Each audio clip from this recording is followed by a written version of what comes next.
Perang di Ukraina telah secara fundamental mengubah cara peperangan dilakukan. Inovasi seperti pengawasan yang ada di mana-mana, kawanan drone jarak jauh yang menyerang target jauh di belakang garis musuh, penargetan berbasis AI, dan drone FPV kamikaze. Mengubah area luas di garis depan menjadi zona pembantaian telah memaksa militer di seluruh dunia untuk menyesuaikan doktrin, strategi, dan perlengkapan mereka dalam prosesnya. Banyak sistem senjata yang sebelumnya diagung-agungkan kini telah dibuang ke tong sampah sejarah, terutama di pihak Rusia. Yang terbaru dari semua itu adalah salah satu kendaraan paling langka, paling mahal, dan paling berat lapis bajanya milik Rusia, yaitu BMOT pengangkut personel lapis baja berat. Menurut beberapa laporan, Ukraina telah menyebabkan punahnya kendaraan unik ini, yang membuat Presiden Vladimir Putin sangat kecewa. Inilah yang membuat, atau lebih tepatnya pernah membuat, BMOT istimewa dan bagaimana Ukraina mengakhiri masa tugasnya secara tiba-tiba. Dalam banyak hal, BMOT adalah kendaraan yang unik dalam peperangan modern. Pada dasarnya, BMOT adalah kendaraan pelontar api lapis baja berat Rusia yang secara khusus dirancang untuk mengangkut dan mendukung tim roket termobarik, yang secara eufemistik diklasifikasikan sebagai pelontar api dalam layanan militer Rusia.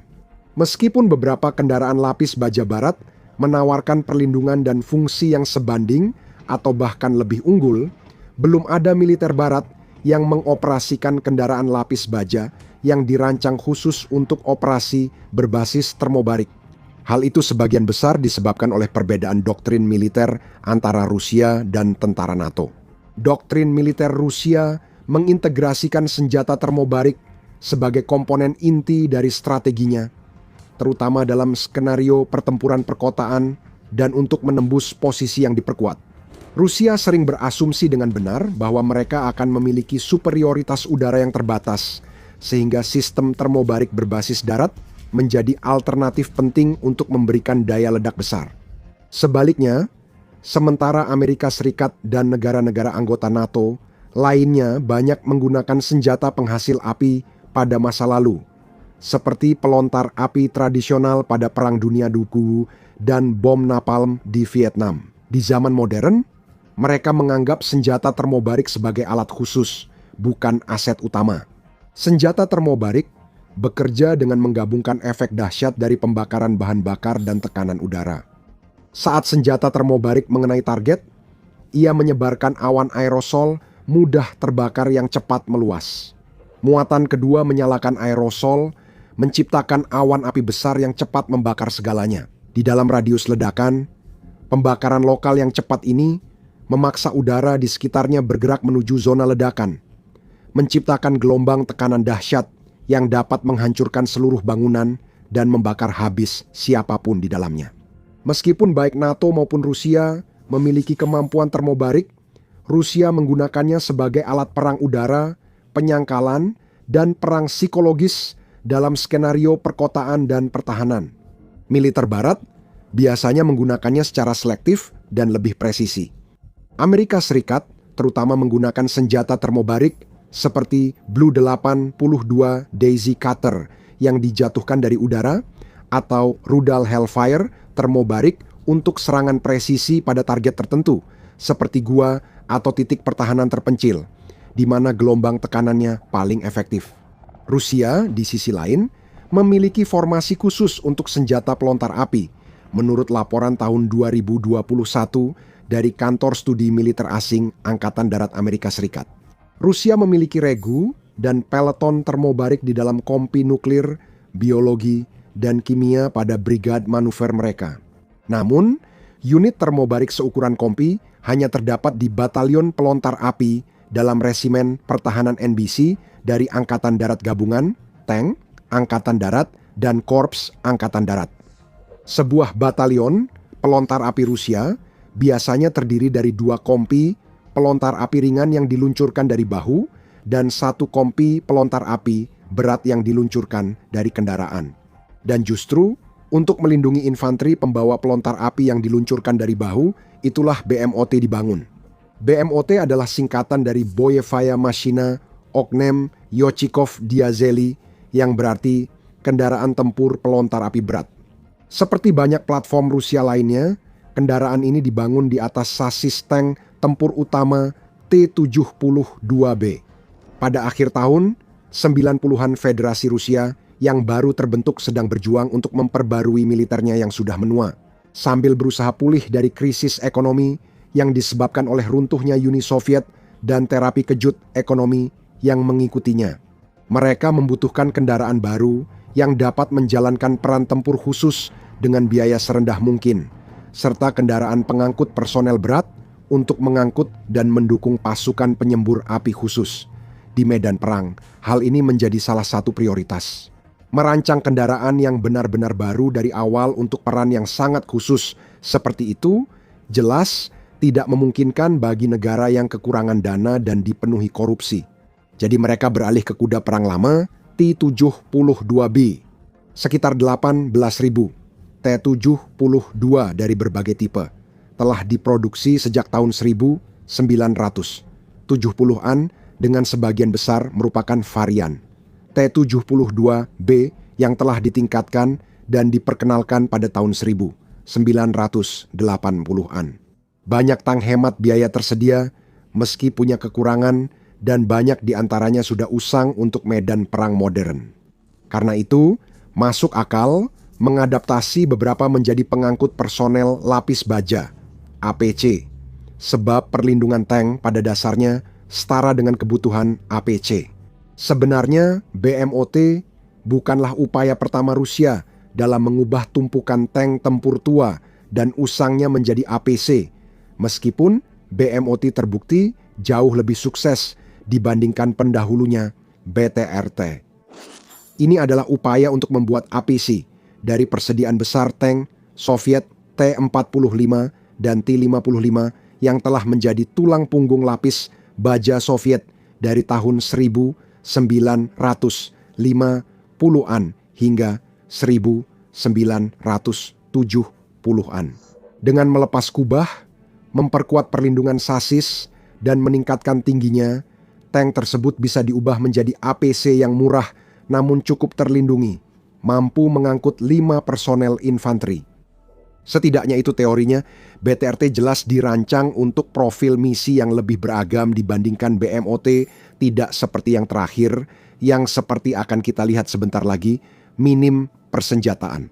Yang pertama memiliki variasi persenjataan yang lebih banyak, termasuk kanon otomatis, 2A42 dan sistem rudal anti-tank berpemandu konkurs atau ATJM.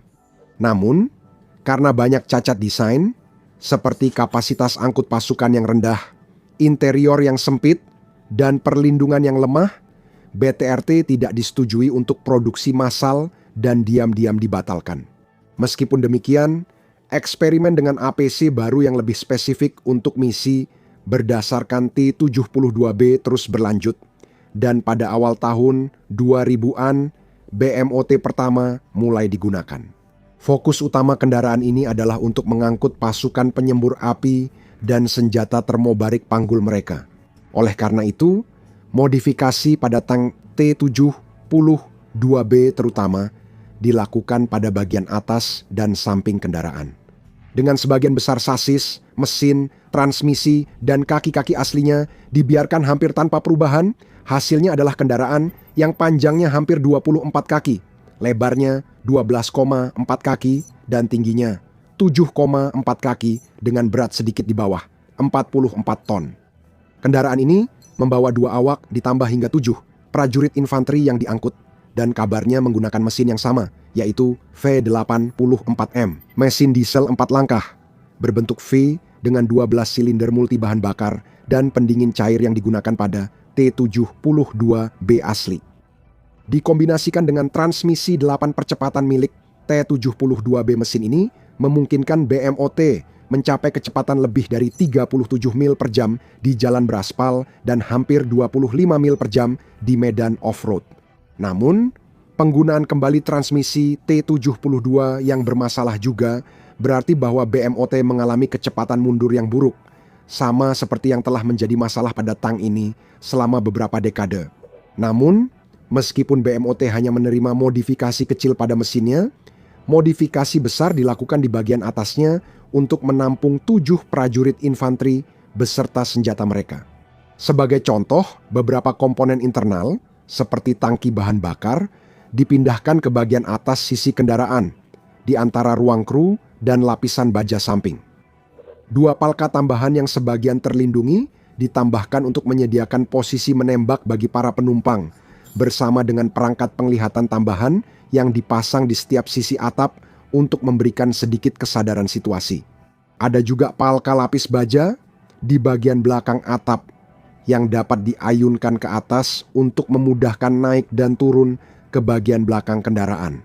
Beberapa kotak penyimpanan juga dipasang di setiap sisi sasis. Selain memberikan ruang penyimpanan tambahan, kotak-kotak ekstra ini juga sebagian melindungi pasukan saat naik atau turun dari kendaraan. Karena BMOT mempertahankan kompartemen mesin asli T-72 penumpang harus turun dari dek mesin saat keluar dari kendaraan, sehingga mereka terekspos dalam proses tersebut. Kotak-kotak tambahan ini memberikan perlindungan dengan sebuah pijakan berpegas yang dipasang di bagian paling belakang, sehingga naik turun dari bagian belakang kendaraan menjadi sedikit lebih aman dan tidak merepotkan. Fitur tersebut kemungkinan besar sangat disambut baik oleh para prajurit infanteri yang diangkut, mengingat daya tembak yang sangat terbatas pada BMOT itu sendiri. Rusia tampaknya memilih persenjataan yang lebih ringan untuk memberikan ruang lebih dalam mengangkut pasukan dan senjata mereka. Namun, kendaraan ini tampaknya sangat minim persenjataan jika dibandingkan dengan sebagian besar pesaingnya. Nah, detail tentang senjata Rusia yang tampaknya tak terkalahkan ini adalah jenis wawasan tajam dan analisis yang akan Anda temukan di semua video kami di The Military Show. Jika Anda ingin tahu kisah nyata di balik berita utama, berlanggananlah saluran ini. Anda tidak akan menyesal. Kurangnya persenjataan BMOT sudah jelas terlihat. Persenjataan utama kendaraan ini, atau lebih tepatnya, satu-satunya persenjataan bawaan adalah NSV 100 27 mm Uteyos atau senapan mesin berat Uteyos. Dinamai berdasarkan huruf awal dari 3 nama belakang perancangnya, Nikitin, Sokolov, dan Volkov. NSV pertama kali digunakan selama invasi Soviet ke Afghanistan pada akhir tahun 1970-an. Di sana, senjata ini terbukti cukup andal dan efektif melawan infanteri maupun kendaraan lapis baja ringan karena kemampuannya menembakkan peluru penembus baja dan peluru fragmentasi. Kemudian, Rusia mengembangkan varian khusus untuk digunakan pada kendaraan lapis baja, yaitu NSVT. Ini dipasang pada hampir semua tank tempur utama Soviet, kendaraan pengangkut personel lapis baja, dan artileri Swagrak, termasuk T-72B. Jadi, tidak masuk akal menggantinya dengan yang baru. Pada BMOT, komandan mengoperasikan NSVT dengan membuka palka kubahnya dan berdiri di tepi kursinya untuk menjangkau kontrol senapan mesin. Jauh dari pengaturan yang ideal, senapan ini bisa diputar secara independen dari kubah komandan. Namun, mekanisme putarnya manual, sehingga sulit dioperasikan saat kendaraan di lereng. Awalnya, BMOT dirancang untuk memiliki kendali jarak jauh agar NSVT bisa dioperasikan dari dalam kendaraan, namun fitur ini akhirnya dihilangkan pada kendaraan produksi, kemungkinan besar karena keterbatasan anggaran. Sekarang, NSVT bisa dibilang cukup efektif. Senapan mesin berat ini mampu menembakkan 7-800 peluru per menit dengan jarak tembak maksimum 2.000 meter di darat dan 1.500 meter di udara. Tapi senjata ini tidak bisa menghadapi target berlapis baja tebal seperti APC berat, kendaraan tempur infanteri, atau tank. Selain pelontar api panggul dan dibawa oleh para prajurit infanteri penumpangnya, BMOT tidak memiliki senjata ofensif lainnya. Penambahan senapan mesin berat KPVT 14 mm 2A42 atau 2A72 kanon otomatis, 30 mm peluncur granat otomatis koaksial atau rudal anti-tank, konkurs akan menambah berat dan mempersulit desainnya. Namun, hal itu juga akan meningkatkan misi utama BMOT, yaitu membawa infanteri penyerang sedekat mungkin ke posisi musuh sambil memberi dukungan dan perlindungan dari ancaman berat. RPOA Shmel, yang berarti tawon, dibawa oleh para prajurit infanteri ini, tentu saja merupakan senjata ofensif mematikan tersendiri dan dapat digunakan untuk mempertahankan kendaraan. Namun ada keterbatasan serius, dikembangkan pada tahun 1970-an dan mulai digunakan pada akhir 1980-an. Ini cara yang lebih ringan, aman, dan efektif untuk menyemburkan api ke musuh dibanding pelontar api konvensional LPO-50 yang digantikannya. Senjata berkaliber 93 mm ini menghasilkan radius ledakan 50 meter di ruang terbuka dan 80 meter di ruang tertutup dengan jangkauan efektif lebih dari 400 meter. Namun, karena semburan balik roket dan tidak adanya lubang tembak di dalam kendaraan, tidak mungkin menembakkan RPO dari dalam BMOT tanpa membakar kru dan penumpang di dalamnya. Jadi, pasukan pelontar api harus sepenuhnya mengekspos diri mereka dengan turun dari kendaraan atau sebagian mengekspos diri mereka dengan keluar dari pal ke atas untuk menyerang target menggunakan roket RPO mereka. Namun, meskipun kendaraan ini sangat minim kemampuan ofensif, seperti yang disebutkan di awal video, dalam hal kemampuan defensif. BMOT seharusnya memiliki lapisan baja setebal mungkin dan karena itu sekuat mungkin. Bagian depan kendaraan ini dilengkapi dengan lapisan baja reaktif eksplosif kontak V atau blok RA yang dipasang pada rangka kendaraan, termasuk pada palka pengemudi. ERA bekerja dengan memicu ledakan lokal di titik tumbukan hulu ledak yang masuk, yang mendorong keluar pelat booster yang dapat mengurangi kemampuan penetrasi hulu ledak atau meniadakannya sepenuhnya. Kontak 5, meskipun agak ketinggalan zaman menurut standar saat ini, sangat dibanggakan oleh Soviet, yang mengklaim bahwa lapisan ini efektif melawan penetrator gaya kinetik seperti peluru armor piercing fin stabilized discarding sabot atau APF-SDS. Menambahkan blok ERA ke bagian depan BMOT seharusnya meningkatkan daya tahannya terhadap ancaman anti-tank yang lebih modern seperti drone kamikaze. Namun, seperti dibuktikan Ukraina, kenyataannya tidak persis begitu. Berbagai lapisan baja seperti baja berjarak, blok karet berlapis, dan karet anti-spaling di bagian dalam sisi, tampaknya tetap memberikan efek yang lemah. Namun itu bukan satu-satunya cacat desain yang menghantui kendaraan yang agak eksotis ini. Seperti disebutkan sebelumnya, keluar masuk BMOT bisa rumit, tapi tidak mengancam nyawa bagi infanteri. Penumpang yang ingin naik atau turun dari kendaraan harus memanjat di atas blok mesin dan melewati serangkaian palka lapis baja di sisi belakang kompartemen penumpang.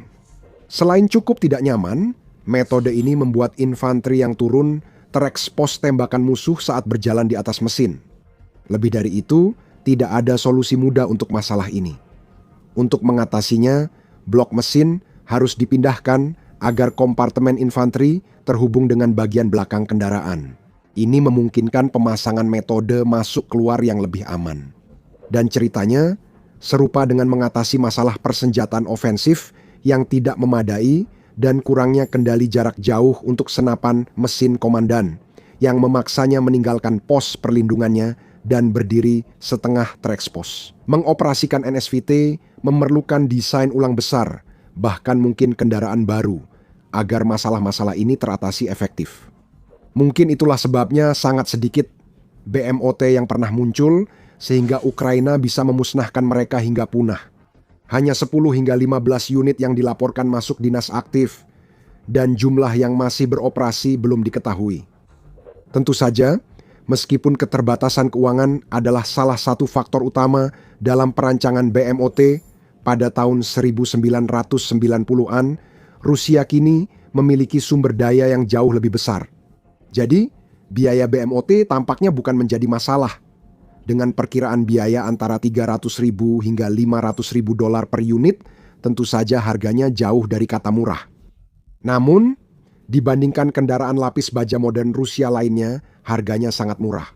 2 tank tempur utama Rusia di Ukraina, yaitu T-90M Prorif dan T-72B3 yang telah ditingkatkan, diperkirakan masing-masing berharga 4 hingga 5 juta dolar dan 2 hingga 3 juta dolar. Kendaraan tempur infanteri utamanya, BMP-3 dijual dengan harga antara 1 juta hingga 3 juta dolar tergantung variannya. Dan APC paling modern milik mereka, BTR-82A dan BTR-90 masing-masing berharga sekitar 1,4 hingga 1,5 juta dolar. Harga BMOT berada di kisaran yang sama dengan kendaraan lama yang telah diperbarui seperti BTR-80 dan BMP-2 yang biasanya dijual dengan harga rata-rata sekitar 400.000 dolar. Namun, seperti semua platform di atas dan sebagian besar teknologi militer Rusia lainnya, harganya tidak terlalu penting. Mereka tetap menjadi korban pertahanan modern Ukraina, terutama terhadap drone. Setidaknya 3 BMOT telah dipastikan hancur oleh Ukraina dengan bukti video dan foto. Setidaknya 1 lagi, mungkin 2, berhasil direbut oleh pasukan Ukraina dan diintegrasikan ke dalam tentara untuk digunakan oleh Ukraina. Yang pertama dilaporkan hancur pada 12 April 2022 di wilayah Chernihiv, yang kedua pada 7 Agustus 2022 di bagian Ukraina yang tidak diketahui, dan yang ketiga pada 14 September 2022 di wilayah Kharkiv. Kemudian pada 18 Juni 2023 muncul sebuah gambar yang menunjukkan BMOT yang berhasil direbut sedang digunakan oleh pasukan Ukraina. Belum jelas apakah ini kendaraan yang sebelumnya hancur lalu diperbaiki atau kendaraan baru yang direbut. Sebulan kemudian, muncul sebuah video yang menunjukkan BMOT yang digunakan oleh pasukan Ukraina sedang menarik sebuah tank. Meskipun, sekali lagi, belum jelas apakah ini adalah kendaraan yang sama yang direbut seperti dalam rekaman sebelumnya atau kendaraan baru, menurut analis militer Ukraina Oleksandr Kovalenko, itulah terakhir kalinya BMOT yang direbut tersebut muncul dalam rekaman yang tersedia untuk publik dengan informasi yang belum terverifikasi, menyebutkan bahwa setidaknya 2 telah direbut dan 5 lainnya dihancurkan sejak tahun 2022. Menurut dia, berdasarkan informasi yang tersedia, kerugian ini berarti Rusia hanya memiliki maksimal 1 unit BMOT yang masih beroperasi atau bahkan tidak tersisa sama sekali. Dia menyimpulkan bahwa sebenarnya BMOT bisa dianggap sebagai jenis peralatan Rusia yang sudah punah selama periode perang skala penuh di Ukraina. Namun, menurut perhitungan aritmatika sederhana, kesimpulan itu mungkin masih terlalu dini. Jika 10 hingga 15 unit dioperasikan dan hanya 3 atau 4 dipastikan hancur atau ditangkap, berarti masih ada sekitar 7 hingga 12 unit yang beroperasi. Meski mendapat info belum terverifikasi bahwa 7 unit dikeluarkan permanen, 5 dihancurkan, dan 2 ditangkap masih tersisa 3-8 unit. Mungkin Kovalenko punya informasi yang belum dibagikan atau matematika dasar memang bukan keahliannya. Bisa jadi ini hanya propaganda untuk menyenangkan hati. Namun, apapun kasusnya, tidak akan mengejutkan jika diketahui bahwa komando Rusia telah memutuskan untuk menarik semua stok BMOT yang masih tersisa dari garis depan, yang pada dasarnya membuat BMOT punah. Dalam konteks Ukraina, tingkat kerugian besar yang disebabkan oleh drone dan artileri Ukraina berarti bahwa Rusia kini lebih berhati-hati mengerahkan persediaan kendaraan lapis baja yang menipis ke medan perang selama setahun terakhir.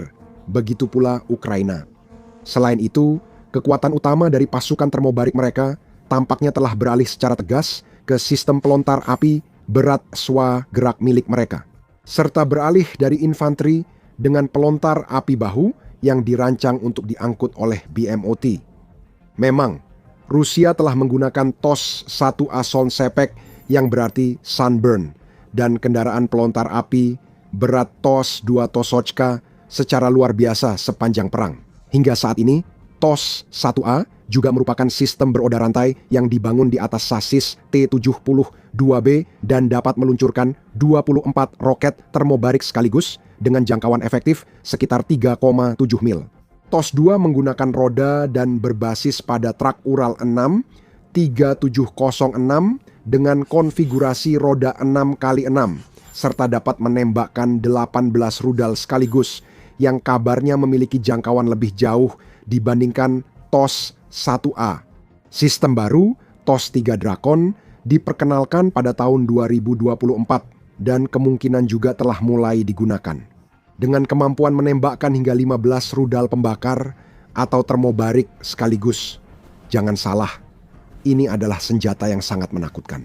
Saat amunisi termobarik meledak, gelombang kejutnya menyebar di tanah, membuat bersembunyi di parit atau lubang perlindungan jadi mustahil. Terutama karena suhu di pusat ledakan bisa mencapai lebih dari 5.400 derajat Fahrenheit. Hal itu membuat sistem pelontar api Rusia menjadi target utama bagi Ukraina yang telah berhasil menghancurkannya dengan cukup signifikan. Pada Juli 2025, staf umum Angkatan Bersenjata Ukraina melaporkan bahwa mereka telah menghancurkan setidaknya 100 sistem pelontar api berat Rusia, termasuk TOS 1 A TOS 2 dan TOS 1 Buratino yang lebih awal. Namun, angka-angka ini juga menimbulkan tanda tanya, karena tidak jelas apakah jika digabungkan, sebanyak itu sistem ini pernah dibuat.